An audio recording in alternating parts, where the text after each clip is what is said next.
ఇక్కడ ఆట మహాసభల్లో ప్రత్యేక అతిథిగా విచ్చేసిన ఎన్ఎం శ్రీనివాస్ రెడ్డి గారు మహబూబ్నగర్ ఎమ్మెల్యే తెలంగాణ నుంచి ప్రత్యేకంగా వచ్చేయడం జరిగింది. అయితే మీ మాటలు చెప్పండి, ఆట కన్వెన్షన్లో జరుగుతున్న ఈ సంబరాలు కానీ ఈ సెలబ్రేషన్స్ కానీ మీకు ఎలా అనిపిస్తుంది?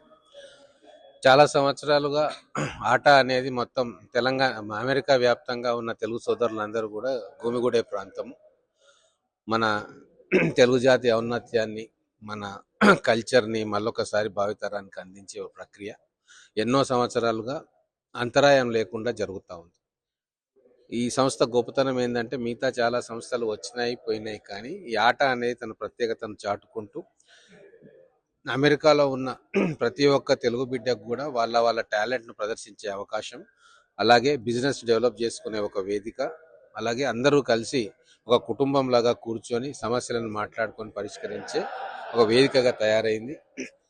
ప్రతి 2 సంవత్సరాలకు ఒకసారి సాగే ఈ ఆట మహోత్సవంలో ఇండియా నుంచి కూడా అనేక మంది నిపుణులను, రాజకీయ నాయకులను, ఇండస్ట్రియలిస్టులను పిలవడము, వాటిలో విశిష్ట సేవలు అందించిన కొంతమందికి సన్మానం చేయడం కూడా జరిగింది. అయితే ఈ సంవత్సరం ఆటలో కమ్యూనిటీ సర్వీస్లో నాకు కూడా ఒక అవార్డు ఇవ్వడం జరిగింది. అది చాలా గొప్ప అనుభూతిని మిగిల్చింది.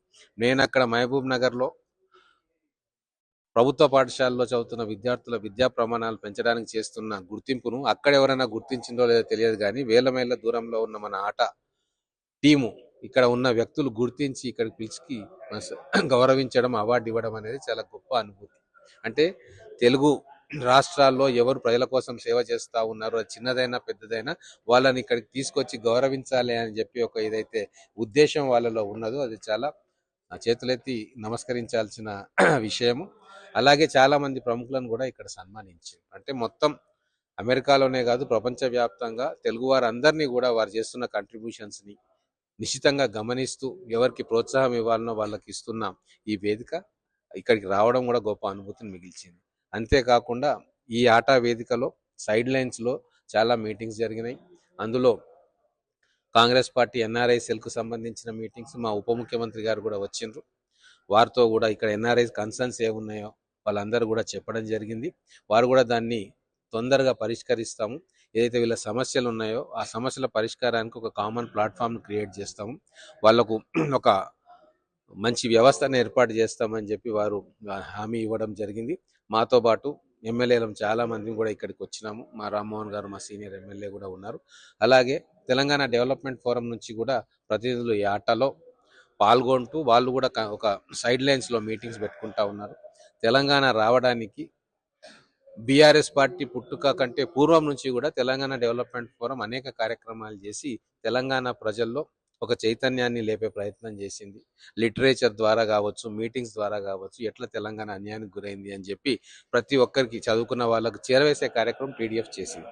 అయితే గత కొన్ని సంవత్సరాలుగా టీడీఎఫ్ కొద్దిగా డార్మెంట్ స్టేజ్లో ఉంది, కానీ ఇప్పుడు మళ్ళీ దాన్ని యాక్టివేట్ చేసి భవిష్యత్ తెలంగాణకు ఎటువంటి కార్యక్రమాలు కావాలా, ఎక్కడ ఏమైనా చిన్న చిన్న పొరపాట్లు ఉంటే సరిదిద్దుకొని తెలంగాణను ఎట్లా ముందుకు తీసుకుపోవాలని చెప్పి మళ్ళా వాళ్ళు రీఇన్వెంట్ చేసుకుంటా ఉన్న సందర్భంలో వాళ్ళ మీటింగ్స్ కూడా ఇక్కడ జరుగుతూ ఉన్నాయి.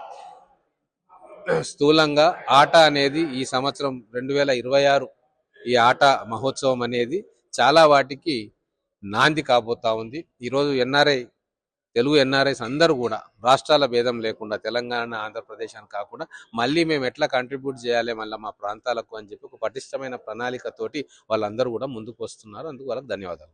Thank you very much.